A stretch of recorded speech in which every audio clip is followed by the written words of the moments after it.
बहनों और भाइयों, चुनाव आ रहा है। 20 तारीख को चुनाव है। इस बार कांग्रेस पार्टी की तरफ से हमारे प्रत्याशी किशोरीलाल शर्मा जी हैं, जो यहाँ के बुजुर्ग होंगे वो किशोरी जी को अच्छी तरह से पहचानते होंगे। किशोरी जी ने 40 सालों से आपकी सेवा की है।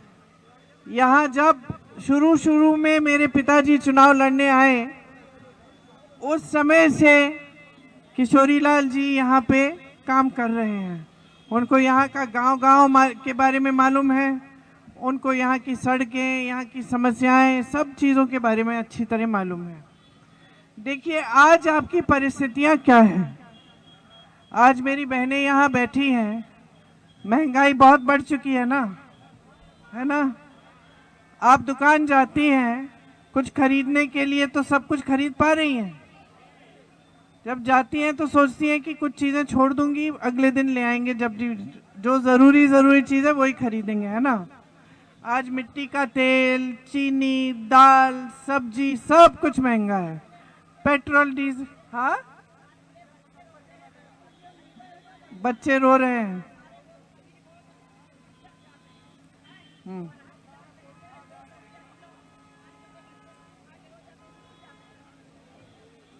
आपको फीस भरनी पड़ती है तब भी घबराहट होती होगी कि कैसे भरोगे।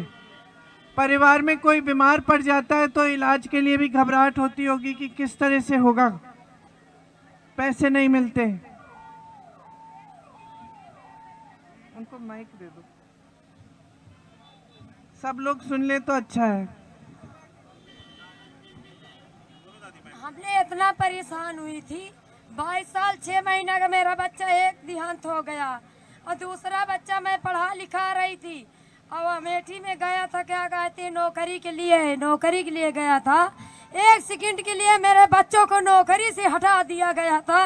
मैंने मजबूरी नरेगा कर कर के पढ़ा रही हूँ, इतनी मजबूरी हूँ। मैं 5 बार खून भी दिया, मेरा बच्चा भी नहीं बचा। मेरा बच्चा जिसको पढ़ा रही वो कामयाबिल भी नहीं हुआ है। मैं बहुत लाचारी हूँ, क्या करूँ बहन जी, आपसे क्या बता सकती हूँ। कलमनी भी नहीं मिल रही है, खेत भी नहीं है, कुछ भी नहीं है। मैं निर्दोषी हूँ एकदम से। जो मेरे पास रहा था उसको भी मैं बेच के बच्चों को लगा दिया। मेरे को कोई रास्ता नहीं मिल रहा कि गरीबों को कुछ भी मिल जाए। सारे को पैसे मिला, हर एक चीज मिला, आते हैं सब कुछ मिलते हैं, देते हैं। हमें सब गरीबों को कोई एक ठू पुड़िया भी नहीं खिलाता कि पानी एक बोतल पिला दो। एक गरीब है, बच्चा रो रही है, ये औरत गरीबी है, रो रही है। 1 सेकंड के लिए मेरे बच्चों को RBI नौकरी मिलनी थी। मेरे से बोलना नहीं आता है कि नौकरी का क्या होता है। मेरी गलती को क्षमा करना बहना। और मेरे बच्चा 1 सेकंड के लिए मेरी नौकरी से बच्चा हटा दिया गया है। मेरा बच्चा कहे मम्मी मैं अब कहीं नहीं लड़ूंगा, मैं अब कहीं चला जाऊंगा। मैंने बोला कि भाई एक चला गया, तू बेटा वहीं कद मत जाना। मैं तुम्हें अभी 2 बार है लड़ाई, मैं लड़ाऊंगा।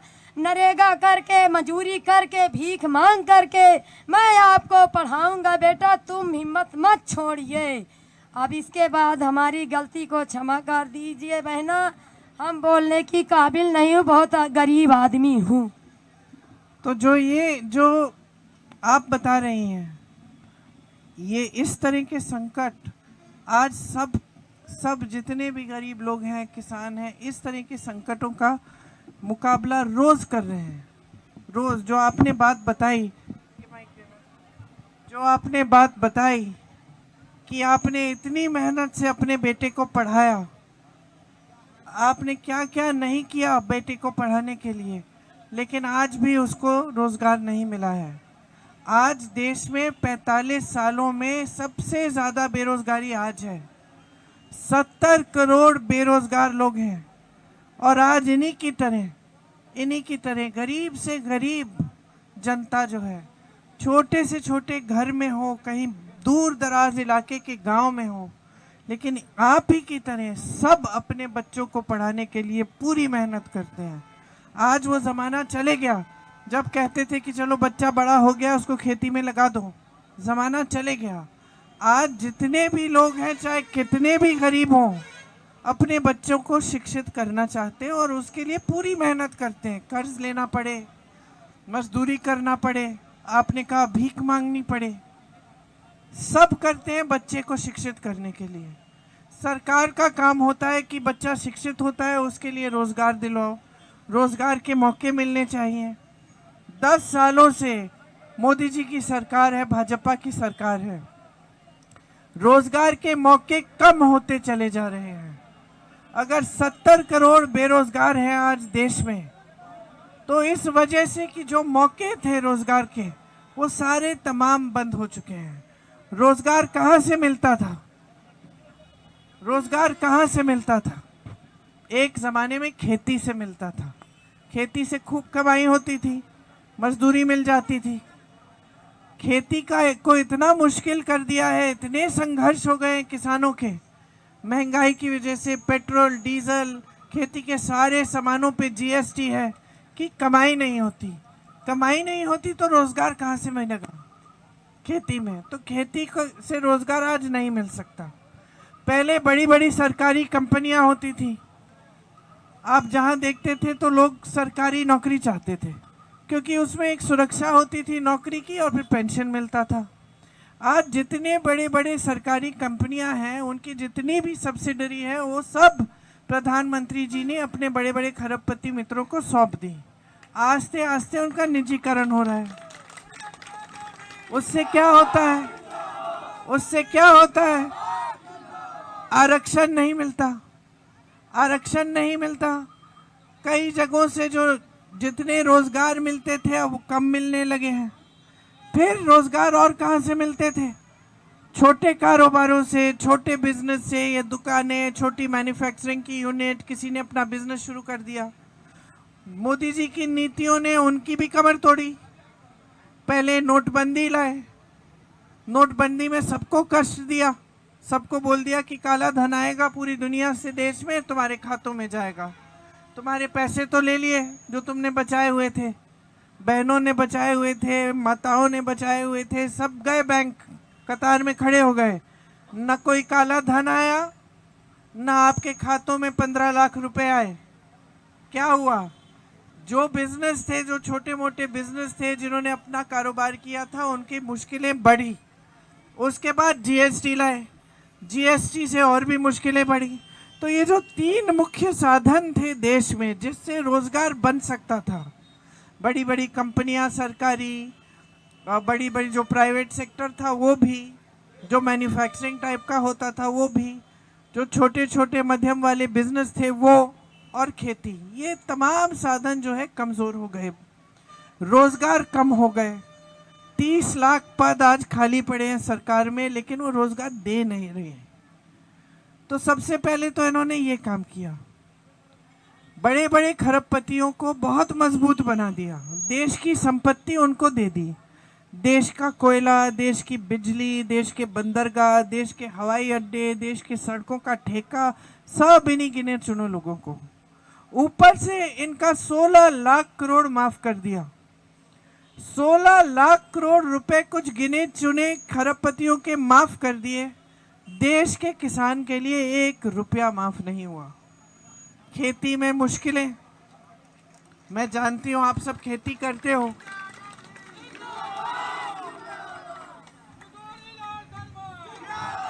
आज यहाँ सारी मुश्किलों के अलावा आवारा पशु की बहुत समस्या है। आवारा पशु की समस्या को हल करने के लिए कोई नीति नहीं है। आपकी खेती से कमाई कराने के लिए कोई नीति नहीं है। बेरोजगारी को कम करने के लिए कोई नीति नहीं है। महंगाई बढ़ी जा रही है, बढ़ी जा रही है। कोई सोच सकता था कुछ सालों पहले कि एक सिलेंडर 1200 का होगा? कोई सोच सकता था कि ये दिन आप देखेंगे? जबकि इतनी महंगाई है कि कुछ खरीद ही नहीं पा रहे हैं। पलायन करके आपके बच्चे बाहर जाते हैं नौकरी करने के लिए, उनको भी सही मजदूरी नहीं मिलती। और मोदी जी और जितने भी भाजपा के नेता हैं क्या करते हैं? चुनाव के समय क्या बात करते हैं? बेरोजगारी के बारे में क्या बात करते हैं? महंगाई के बारे में क्या कहते हैं कि आपके लिए क्या करेंगे? क्या किया है इन्होंने 10 सालों में? कौन सा बड़ा उद्योग खोला है यहाँ? कौन सी बड़ी बड़ी सड़कें बनाई हैं? जो हमने खोला था वही तकरीबन बंद करे जा रहे हैं।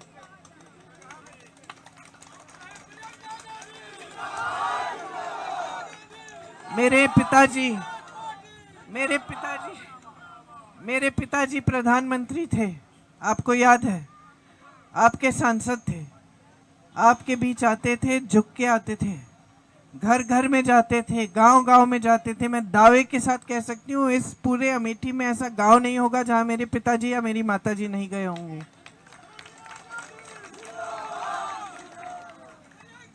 और चुनाव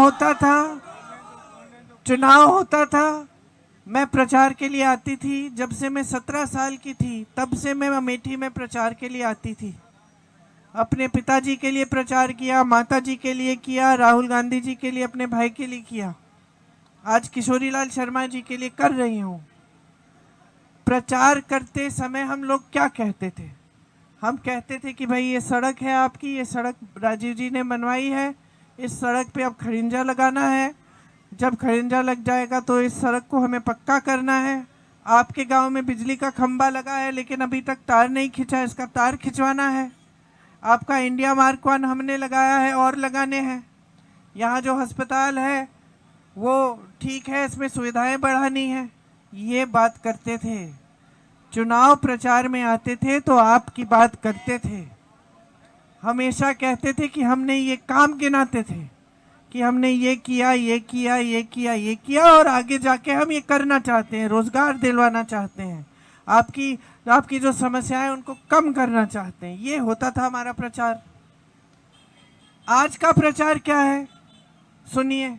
आपके घर में आएंगी, दुर्दुरिया कराएंगी।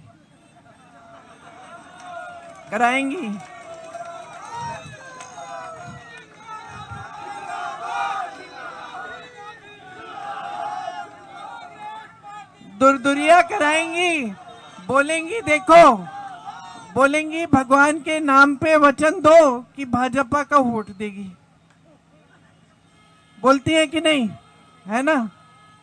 ये प्रचार नहीं करती कि मैंने ये किया, ये किया, ये किया, ये करूंगी, नहीं करती। आपके काम की महंगाई कैसे कम, आपसे पूछती हैं कि कैसे सामना कर रही है महंगाई का। देखिए तो ये प्रचार हो गया आज के दिन पूरा प्रचार इन चीजों पे हो गया है। धर्म के नाम पर, जाति के नाम पर, कभी कभी तो देश के प्रधानमंत्री जी भी इतनी उल्टी शुल्टी बातें करने लग गए कि हमें खुद समझ में नहीं आता कि क्या कह रहे हैं। कहते हैं कि कांग्रेस पार्टी आपकी भैंस चुरा लेगी। 70 साल से देश आजाद है, 55 सालों से कांग्रेस की सरकार रही है, कांग्रेस के बड़े बड़े प्रधानमंत्री आपके सांसद रहे हैं। अरे कभी आपके घरों में आके आपकी भैंस चुराई? कहते कि एक्सरे की मशीन लाएंगे, वो एक्सरे की मशीन आपके घर में जाएगी और जहाँ भूसा रखा है उसके अंदर से आपके गहने निकालेगी, आपके मंगलसूत्र निकालेगी, और ये लोग लेके किसी और को दे देंगे। अब बताइए आपके संसदीय क्षेत्र में प्रधानमंत्री रहे सांसद, झुक के आपके घरों में आए हैं कुछ चोरी करने के लिए नहीं, आपकी समस्याओं को सुनने के लिए, देने के लिए कि किस तरह से। मैं बता रही थी पिछली मीटिंग में बता रही थी कि जब मैं छोटी थी, पहली बार आई यहाँ पिताजी के साथ, तो मैंने देखा कि सारी जमीन सफेद है। अब मैं तो दिल्ली से आई थी, मैंने कभी सफेद जमीन देखी नहीं थी।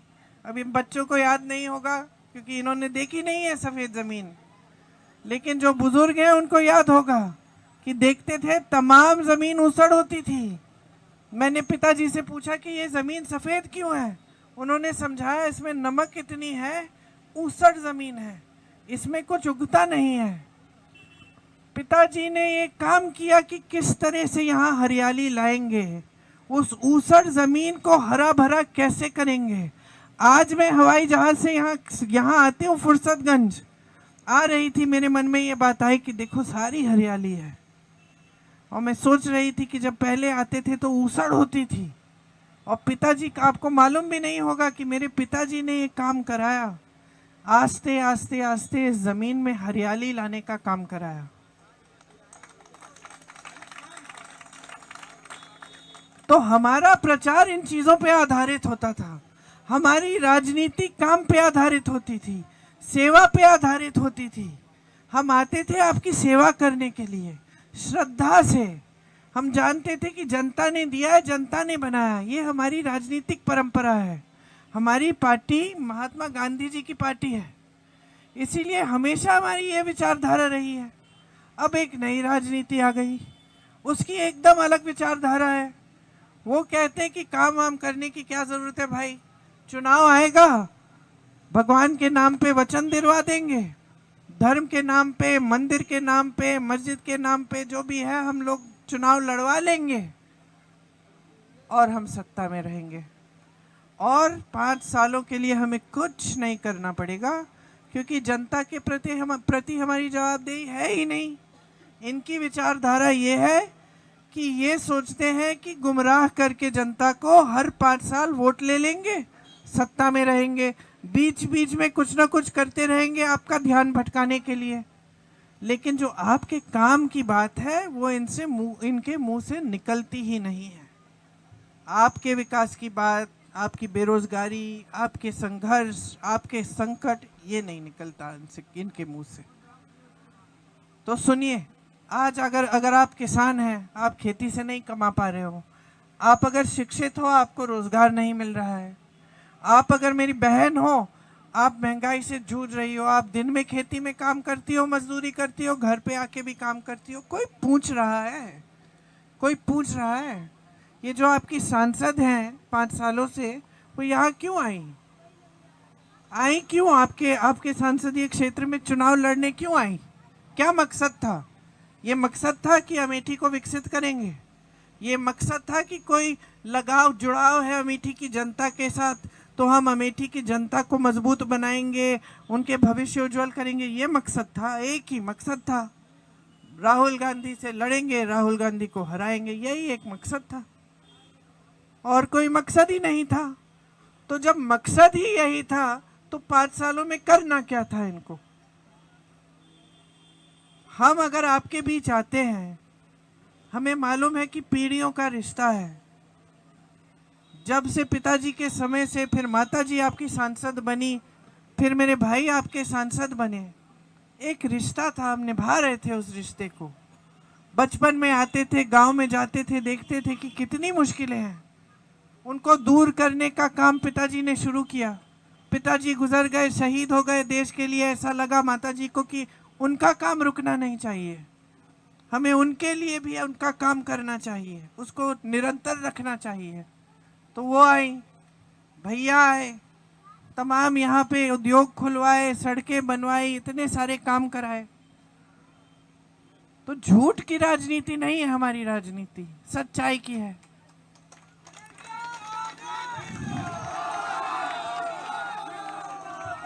एक सच्चा रिश्ता बना आपके हमारे बीच में।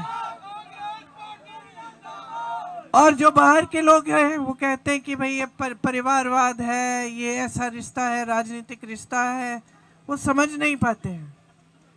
ऐसे जो रिश्ते बनते हैं ना पुराने, कि गांव में जाओ, बीच रात में भी जाओ, देर हो जाती है, कोई ना कोई इंतजार कर रहा है, कोई इंतजार करेगा आपसे बात करने के लिए, आपको अपनी समस्या बताने के लिए, उनके प्रति कोई जिम्मेदारी है कि दिल में कुछ है लोगों के लिए, क्योंकि लोगों के दिल में हमारे लिए कुछ है। ये एक अलग रिश्ता है जो ये लोग नहीं समझ सकते। अब उस रिश्ते को कायम रखना हमारा काम है। चाहे आपने सांसद चुना, नहीं चुना, फिर भी जब कोरोना आया तो मेरे भाई ने सबसे पहले मुझे फ़ोन करके ये कहा कि अमेठी के लोग अगर कहीं पे भी फंसे, उस समय मैं यूपी की प्रभारी थी, उन्होंने कहा प्रियंका, अमेठी के लोग कहीं भी फंसे हों, उनको किसी न किसी तरह तुम घर ले आओ।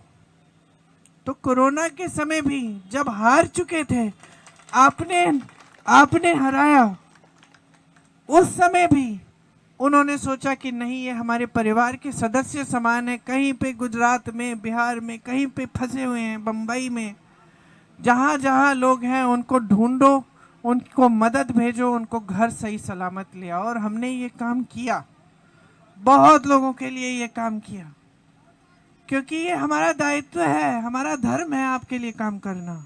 ये एक भावना है, ये भावना ये लोग नहीं समझते। तो आज भी अगर कांग्रेस पार्टी कुछ गारंटी लाई है इस चुनाव में, तो आपकी समस्याओं को देखते हुए, समझते हुए आई हैं।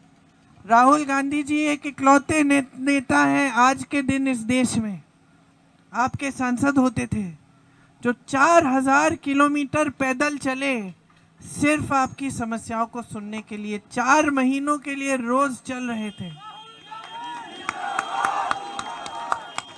कन्याकुमारी से कश्मीर तक चले और उसके बाद मणिपुर से मुंबई तक चले। मणिपुर से मुंबई की यात्रा उन्होंने गाड़ी से की, लेकिन जो कन्याकुमारी से कश्मीर की यात्रा थी वो उन्होंने अपनी पैदल की, सिर्फ आपकी समस्याओं को सुनने के लिए। और जब वापस आए तो सब नेताओं को बिठाया, कांग्रेस पार्टी के नेताओं को, और कहा कि देखो, मैं ये बात समझा हूं अपनी यात्राओं से कि 10 सालों में सबसे ज़्यादा अन्याय हमारी देश की जनता के साथ हुआ है। देश के गरीब, देश के किसान, देश के गरीब बहनें, देश के जो बेरोजगार युवा हैं उनके साथ हुआ है। तो हमें अपने घोषणा पत्र में ऐसी चीज़ें लिखनी चाहिए जो हम पूरी करके दिखा सकें, और ऐसी चीज़ें हमें जनता के सामने लानी चाहिए जिससे जनता की भलाई हो, जो संकट जनता के ऊपर है आज उसका सामना कर पाए। तो क्या लाए हम अपने घोषणा पत्र में, और इस घोषणा पत्र का नाम हमने लिखा है न्याय पत्र। हम महिलाओं के लिए ये स्कीम लाएंगे कि हर गरीब परिवार में जो सबसे बड़ी महिला है उसके खाते में हर महीने 8500 रुपये डाले जाएंगे। वो कुल मिलाकर सालाना 1 लाख रुपए हो जाएगा। आशा बहू आंगनवाड़ी, मिड डे मील की बहनों के लिए आपका मानदेय बढ़ाएंगे। हम जानते हैं बहुत सालों से बढ़ाया नहीं गया है। 50% सारी सरकारी जो नौकरियां हैं उनमें से 50% बहनों को जाएंगी। देखिए, नौजवान आज शिक्षित है, जहां भी जाए हम एक शिक्षित नौजवान मिलते हैं, लेकिन बेरोजगार है।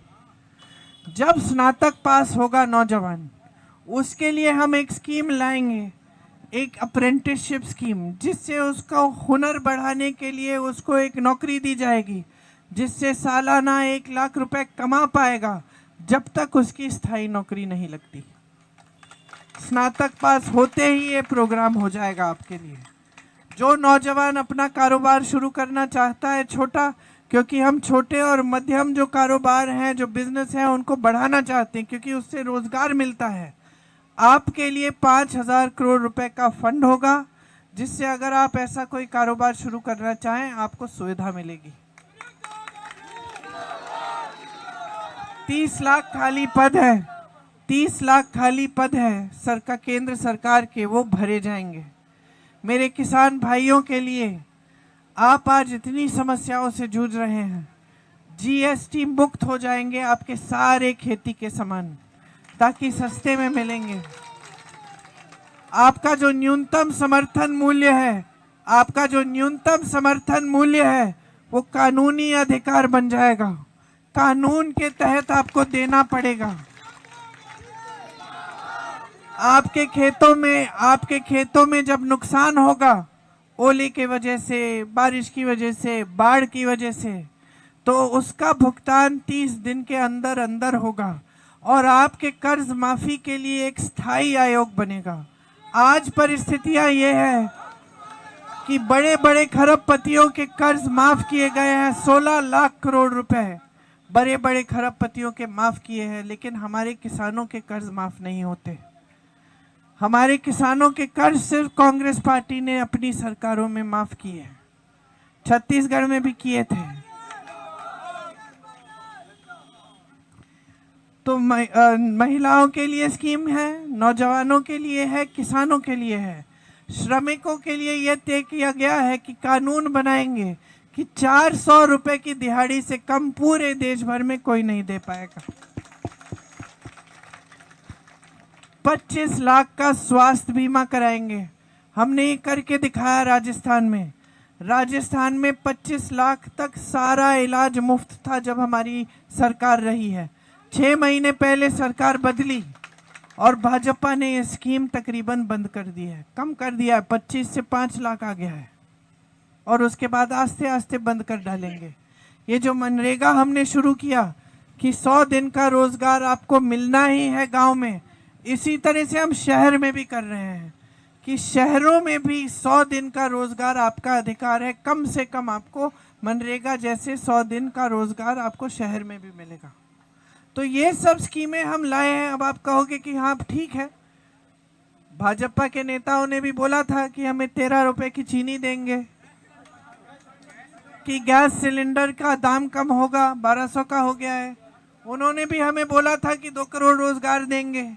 उन्होंने भी बोला था कि 15 लाख हमारे खाते में डलेंगे। कुछ नहीं हुआ।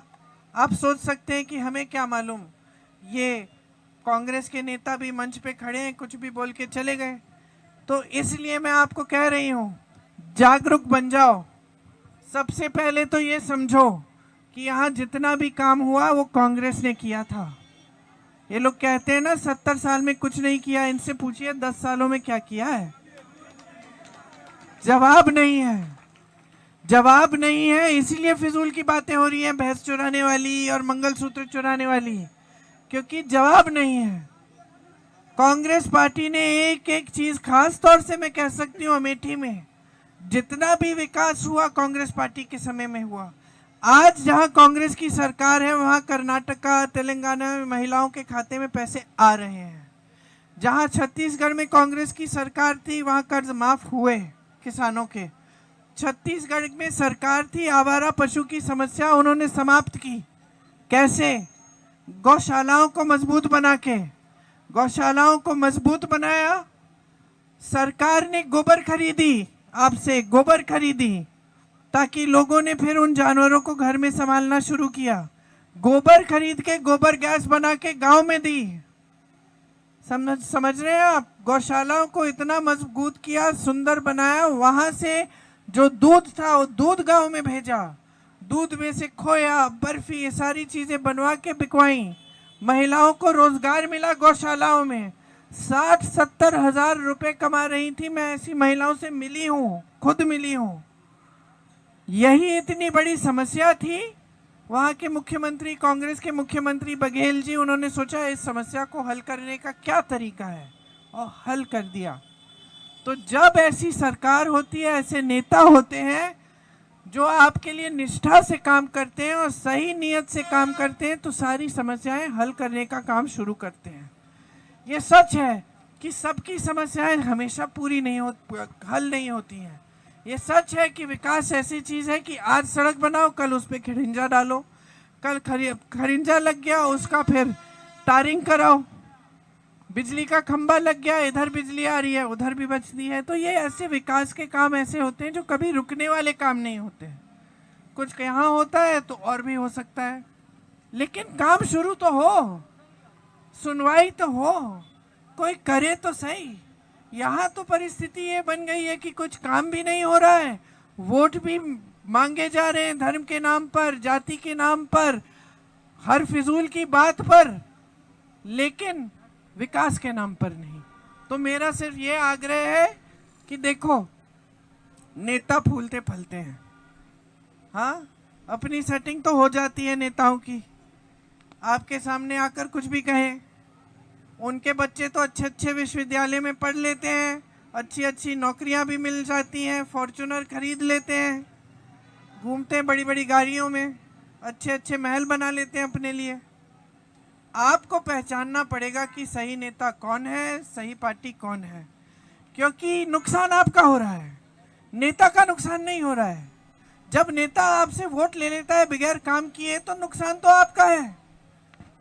तो आप पहचानो ना कि ऐसे भी नेता हैं जिन्होंने आजीवन सेवा की है, ऐसे भी नेता हैं जो समझते थे कि आपके प्रति जवाबदेही है, आपका काम नहीं करेंगे तो आप वोट नहीं देंगे। या आप ही ने समझाया। मेरे पिताजी को डांटते थे, प्रधानमंत्री थे तो मेरे पिताजी को डांट लगती थी गांव में जाते थे तो, कि भैया बोला था आपसे काम करना था, अभी तक नहीं किए, हम प्यार तो दे देंगे लेकिन वोट नहीं देंगे।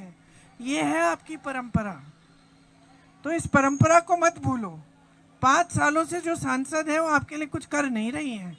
वो आई एक मकसद से थी, बस एक मकसद से आई थी, और उसके बाद उनकी कोई मकसद नहीं था कि आपके लिए काम करें। समझ लीजिए, पहचान लीजिए, अपनी सच्चाई को देखिए, समझिए कि अगर आपको तरक्की लानी है अपने जीवन में, आपको भविष्य मजबूत बनाना है, तो निर्णय आपको सही लेना पड़ेगा चुनाव में। अगर सही निर्णय लोगे तो आपका वोट किशोरीलाल शर्मा जी को जाएगा, पहले नंबर पे बटन दबेगा। आप इनको विजयी बनाएंगे एक बार फिर वही पुराने असूल राजनीति के, जिसमें सेवा भाव, जिसमें श्रद्धा भाव, जिसमें आपके लिए सम्मान होता था, वही हम वापस लाए अमेठी में। ये अमेठी रायबरेली क्षेत्र हमेशा हमारे परिवार से जुड़े हैं, आज भी जुड़े हैं। हम आज अगर प्रचार करने आए हैं यहाँ, आपसे बातें करने आए हैं, तो इसलिए कि हम चाहते हैं कि आपका विकास हो। हमें अच्छा लगता है जब हम शहर में जाते हैं, हमें कोई मिलता है, पूछते कहाँ के हो भाई? यूपी के, तो मैं की भाषा पहचान लेती हूँ। कहाँ के हो? कहते हैं अमेठी के हैं। बहुत अच्छा लगता है।